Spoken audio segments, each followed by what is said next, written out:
At the intersection of University Ave and Oak Street, about 50 people in two opposing groups stood shouting at each other about how to raise the minimum wage. Both sides support $15 an hour, but that's where their agreement ends. On one side is a group called 15 Now, which wants every worker to qualify for higher minimum wage, no exceptions.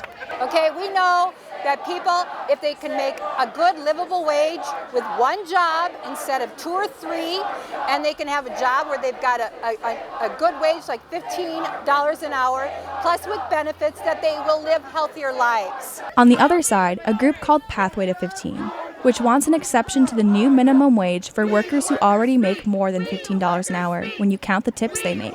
I can work part-time, making full-time money. I average more than $30 an hour. $15 would be a pay cut. Michael Ann Gillis is worried that raising the minimum wage for those who earn tips could result in restaurants eliminating tips and replacing them with a set service charge that she calls a forced tip.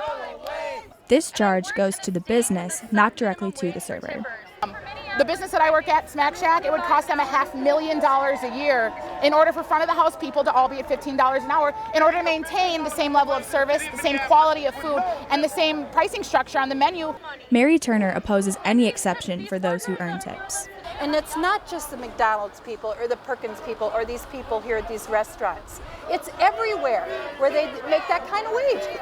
And so that's why the nurses are, because we see a direct correlation to low wages and poverty to poor health. Turner is president of the Minnesota Nurses Association, whose members wouldn't be directly affected because they already make more than $15 an hour. But the union actively opposes the tip exception. A majority of Minneapolis City Council members are on the record supporting a $15 an hour minimum wage without an exception for tipped workers. Marley Hine, University Report.